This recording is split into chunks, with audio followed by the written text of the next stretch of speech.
केशव एक साधारण आदमी था जो एक छोटे से गांव में नदी के किनारे रहता था। उसकी जिंदगी बहुत ही शांत और सादा थी।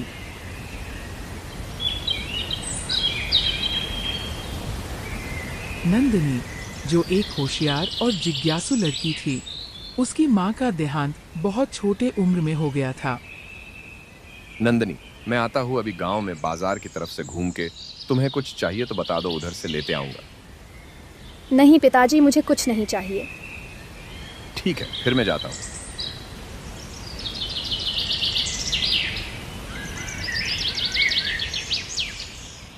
उनका घर गांव के बाहरी हिस्से में था, जहां चारों ओर ऊंचे ऊंचे पेड़ और रंग बिरंगे फूल खिले रहते थे।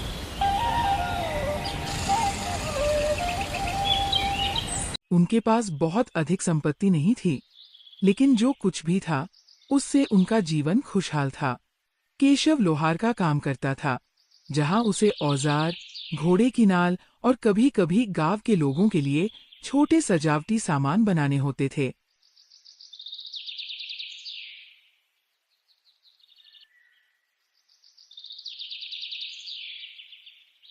पिताजी, आप थोड़ा आराम भी कर लीजिए। सुबह से आप काम ही कर रहे हैं। मेरा यही काम है जिससे हमारा रोजी रोटी चलता है। ज्यादा मेहनत करूंगा तो ज्यादा धन कमाऊंगा ना। नंदिनी को भी अपने पिता के काम में मदद करना अच्छा लगता था, या फिर वो अक्सर अपनी सहेलियों के साथ पास के जंगल में घूमने जाती थी। पिताजी, मैं अपनी सहेलियों के साथ खेलने जा रही हूँ, जल्दी आ जाऊंगी। ठीक है नंदनी बेटा, ज्यादा दूर तक मत जाना और जल्दी आ जाना। फिर नंदिनी वहां से चली जाती है।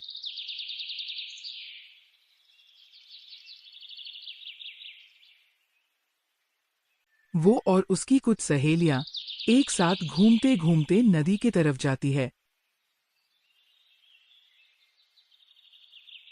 केशव का सबसे अच्छा दोस्त मोहन था, जो उनके पड़ोस में ही रहता था। मोहन एक बुद्धिमान और समझदार आदमी था, जो गांव के स्कूल में शिक्षक था। उसकी कुछ रहस्यमय आदतें थी, जिनके वजह से लोग ज्यादा बात नहीं करते थे।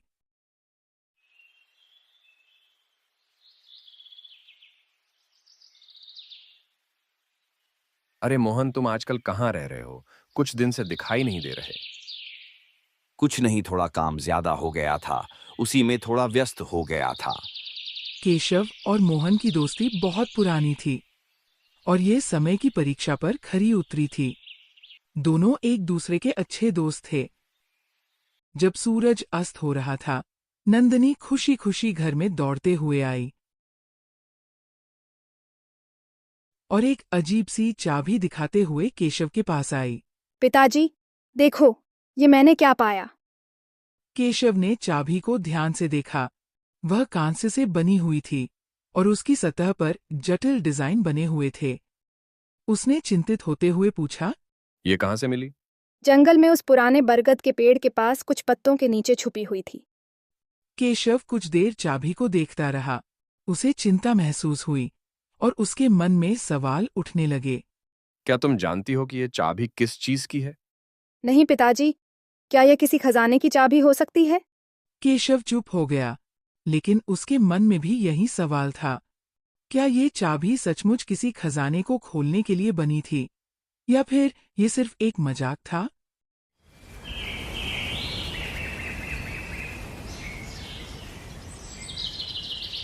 शाम को जब वे दोनों बैठे थे, मोहन उनके घर आया, जैसा वह अक्सर आया करता था। वो लोग कुछ देर बात करते हैं, तभी मोहन की नजर उस चाबी पर पड़ती है और वो तुरंत सवाल करने लगा। यह चाबी कहाँ से आई केशव? नंदिनी ने चाबी मिलने की कहानी मोहन को सुनाई। ये चाबी नदी किनारे जो बरगद का पेड़ है, वहीं से मुझको मिला। जैसे ही मोहन ने चाबी देखी, उसके चेहरे का रंग हल्का सा बदल गया। वह कुछ देर तक चुप रहा, फिर धीरे धीरे बोला। यह किसी साधारण चीज की चाबी नहीं हो सकती। केशव ने घबराकर पूछा। क्या मतलब है तुम्हारा? क्या तुम जानते हो कि ये चाबी किस चीज की है?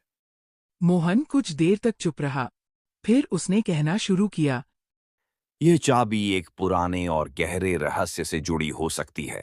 सुनो, गांव में एक पुरानी कथा है, एक छिपा हुआ कमरा जो बहुत पहले के हमारे पूर्वजों द्वारा बनाया गया था। वह कमरा किसी प्रकार की शक्तियों और खजानों से भरा हुआ था, लेकिन उसे बंद कर दिया गया था।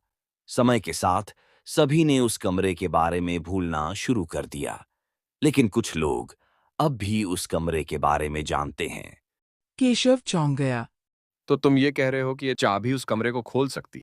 हाँ, अगर वह कमरा सच में है, तो वह किसी बड़ी शक्ति को छुपाए हुए है। हमें बहुत सावधानी से काम करना होगा। केशव का मन असमंजस में था। उसे यकीन नहीं हो रहा था कि वह चाबी किसी छिपे हुए कमरे तक पहुंचने का रास्ता हो सकती है। लेकिन एक बात स्पष्ट थी, ये चाबी सिर्फ एक साधारण वस्तु नहीं थी। ये किसी रहस्य का हिस्सा थी और अब उसे हल करना था। केशव, नंदिनी और मोहन ने मिलकर उस रहस्यमयी चाबी का रहस्य सुलझाने का फैसला किया। तो चलो हम इस चाबी का रहस्य पता करते हैं। कोई और इस खजाने का गलत उपयोग कर सकता है। ये खजाना हमारे गांव वालों का है। मोहन ने उन्हें बताया कि उस पुराने कमरे की खोज के लिए उन्हें गांव के पास स्थित जंगल में एक गहरे रास्ते से गुजरना होगा और ये रास्ता उन्हें सीधे उस पुराने मंदिर तक ले जाएगा, जो अब खंडहर में तब्दील हो चुका था। यह मंदिर एक समय पर गांव के लोगों का पूजा स्थल था, लेकिन समय की कमी और अज्ञानता के कारण लोग वहां जाना भूल गए थे।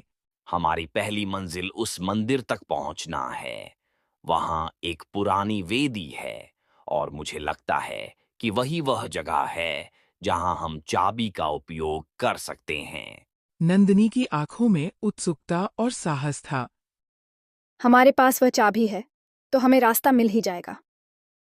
तीनों ने अगले ही दिन जंगल की ओर रुख किया।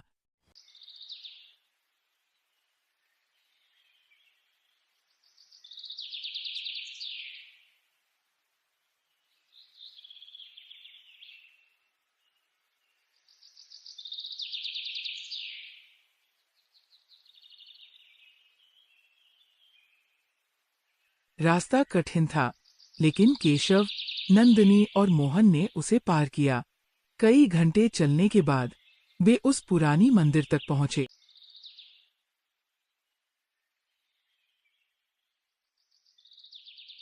कितना बड़ा मंदिर है, मैंने ऐसा मंदिर आज तक नहीं देखा। मंदिर की दीवारें टूट चुकी थी और उसके आसपास घास और पेड़ उगाए थे, लेकिन मोहन ने देखा कि मंदिर के ठीक नीचे एक छोटा सा छेद था, जो किसी गुप्त रास्ते की ओर इशारा कर रहा था। तभी कुछ बादलों का गर्जना शुरू हो गया और कुछ जादुई शक्तियों से आवाज आनी शुरू हो गई।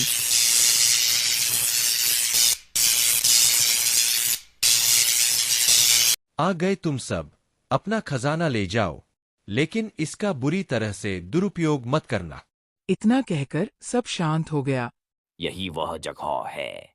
यहां हमें चाबी का इस्तेमाल करना होगा। नंदिनी ने उत्साह से चाबी को मंदिर के फर्श में स्थित एक विशेष स्थान पर रखा। जैसे ही चाबी घुमाई गई, फर्श में एक गहरी दरार आई और धीरे धीरे एक सीढ़ी नीचे की ओर खुल गई। यह दरवाजा एक तहखाने की ओर खुला था, जो अब सैकड़ों साल पुराना था। वहां का माहौल बहुत ही रहस्यमय था और देखा कि एक पुरानी संदूक के अंदर बेशुमार सोने और रत्नों का ढेर था। मोहन की आंखों में चमक थी, लेकिन उसने तुरंत कहा, मोहन भाई, मुझे बहुत डर लग रहा है, कहीं कुछ अनहोनी ना हो जाए। अरे भाई, डरो मत। हम कुछ गलत करने थोड़े ही जा रहे हैं, और ये हमारे ही पूर्वजों द्वारा छुपाया धन है। यह खजाना केवल हमारे लिए नहीं है, बल्कि पूरे गांव के लिए है। हाँ, हमें इसे गांव के विकास के लिए उपयोग करना चाहिए।